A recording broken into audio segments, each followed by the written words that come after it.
the sickling can clear up in the pelvic area, and don't force yourself to keep on being active, because then it prevents the sickling from resolving quickly and can lead to these issues to do with that need hip replacement, or can lead to limping and so on.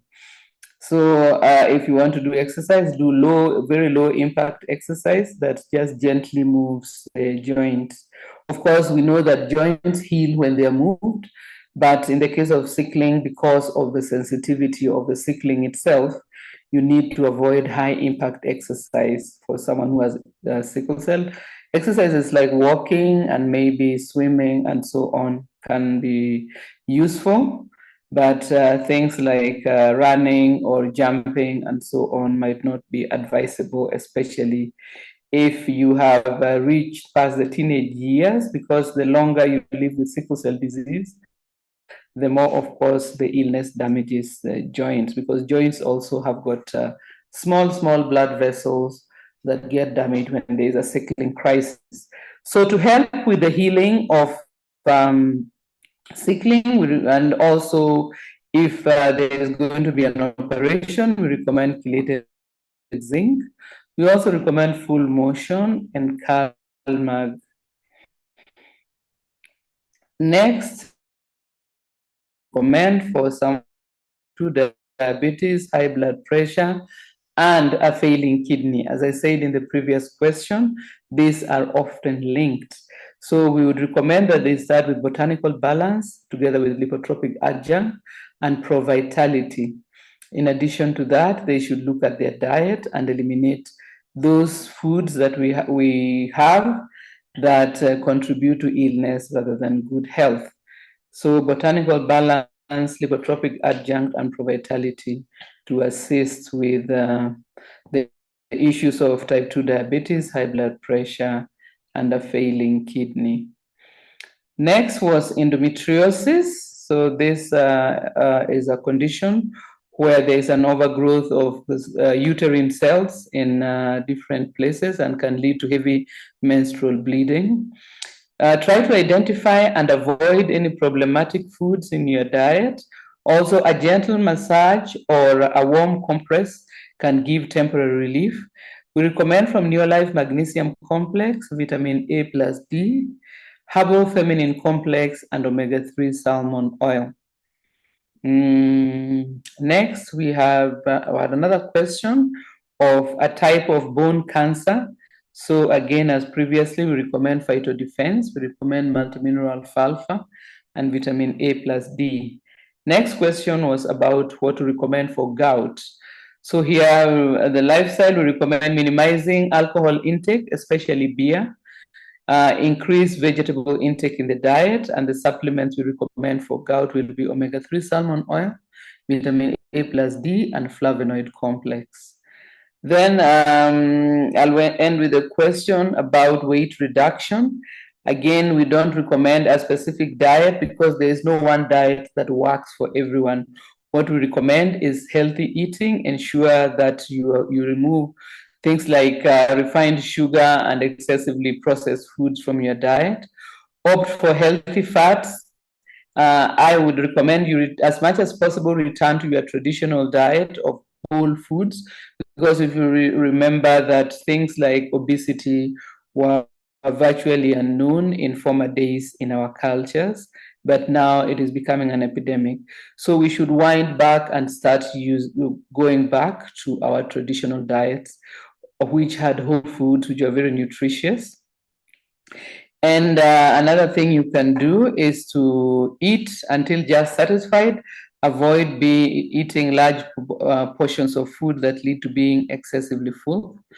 Avoid snacking also. Snacking is a new addition to our eating system, which was virtually unknown. People just ate during meals.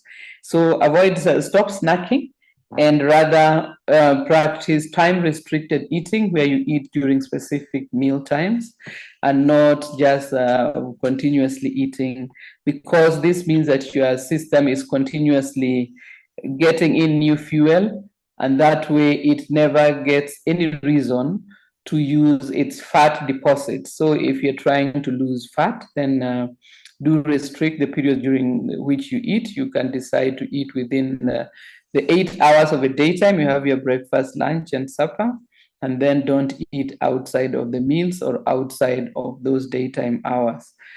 What else can I recommend? So as I said, try to eat as close to your ancestral diet as you can, because this is the diet which kept our ancestors healthy. In those days, most of the illnesses were to do with infections, which now we have controlled by use of antibiotics. But now we are suffering from lifestyle-related illness, of which excessive weight is one of them.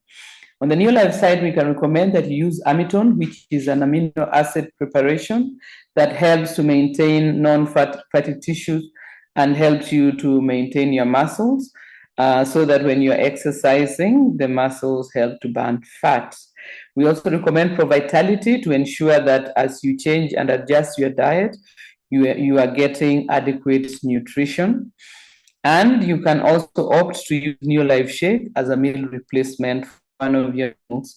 So those are just some pointers about maintaining a healthy weight or reducing weight so that we come to a healthy weight. You can see some of those points and start to put them in your lifestyle so that you at least start slowing down the rates of fat being deposited in your body. As I said, exercise is not going to replace bad eating habits. So exercise is supposed to help to maintain a healthy weight. So do not fall for the idea that if you exercise a lot, you can eat whatever you want. That is actually not true. There are certain foods, and for us, people of African origin, we tend to be very sensitive to refined carbohydrates, sugars, sweetened drinks, and so on. And it doesn't matter how much we exercise. At some point, these types of foods are going to catch up with us and lead to excessive weight gain, lead to liver problems, and unwanted growth such as polycystic ovarian cysts and so on. And so I would say that try to see which of those points you can build into your lifestyle. Maybe you can start by stopping snacking and then restrict putting your eating time during a specific period. And then also you can then go on to eliminating problem foods and starting to include some exercise. It can be gentle exercise, because when you're overweight, having very high impact exercise can actually be very damaging for the joints, because your body will be carrying a lot of weight. So start with gentle exercise such as walking or swimming. And as your body weight starts to come down, maybe if you like to, you can go for more high intensity exercises. But initially, do opt for the gentler exercises. Just keep it regular so that you build up the habit of movement and exercise. So as I see here, my time is up. But I want to thank you very much, and I hope that as we start this new month of May, we are looking towards making our goals for the new month and also for finishing off the old month well. And in all that you do, remember, as I think I frequently say to you, whenever we are doing our business, we are assisting someone with a better health or a better financial situation. So let us go out there and keep on doing what we are doing, because it really does contribute to a better world. So thank you very much. Here is Pascal to take you through the next session. Thank you very much, Betty. I think today I want to share with you something that I think is very important for the growth of our business. And this is mostly directed to new people. You see, when you start the business,